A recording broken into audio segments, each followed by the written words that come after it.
Hey everyone, Chrissy here today, and I'm super excited to share these cards with you. I created these using brand new supplies from Gina K Design. She created them exclusively for Therm O Web. So you can see now we have more foil mates back. They're all new designs. There's some background ones, and then there's some other ones. And then we have coordinating stamps and dies. So I'm super excited about these. So I cut a strip of these foil mates and I just ran it through my laminator. I stuck it in parchment paper first and I just pushed that through. So while that was going through, I decided to actually start on my card. So I have a couple different Gina K stocks that were previously released that I'm going to use for my card base. But what I'm going to do now is kind of start laying out how I want my stamps to be. Now, I'm just using like a stamping tool, like a stamping platform. There's a bunch of them out there you can use. You don't have to do this. I like to do this because sometimes I'm not 100% sure visually how I'm going to lay out my card. So it depends on my mood. Like sometimes I want to lay it out and put all the stamps down first before I stamp, and other times I'm just like, boom, stamp and go.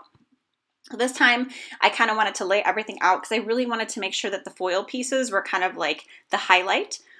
So I wanted to just see everything before I committed. So I stamped that in Wild Dandelion, that's inked by Gina K.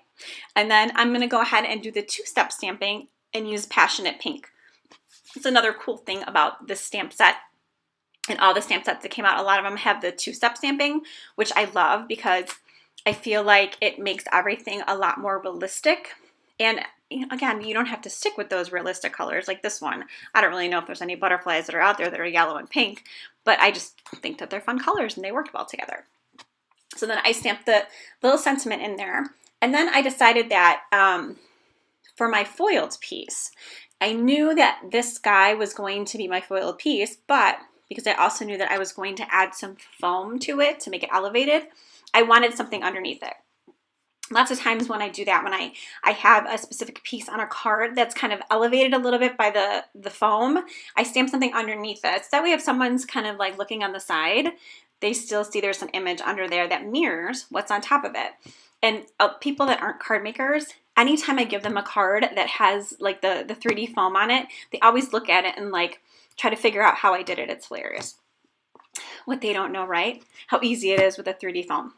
So now I just kind of trimmed around it one of those foil mates. And I am stamping in the Passionate Pink again, the little butterfly, and I'm just stamping it right on top of it. Now make sure it's dry. I did not use a heat gun or anything, so I mean it dried pretty quickly. And then I just used the coordinating die cut and I die cut it out. And I just say make sure it's dry because you don't want it to smear. You know, you don't want it all icky. And then put the foil on there, put it in parchment paper, and run it through your laminator. Now I run it through my Royal Sovereign laminator. It's just on the regular setting. I have it on 3 mil, 5 mil works as well. And you can see how beautiful that is. Look at the foil, it looks so awesome.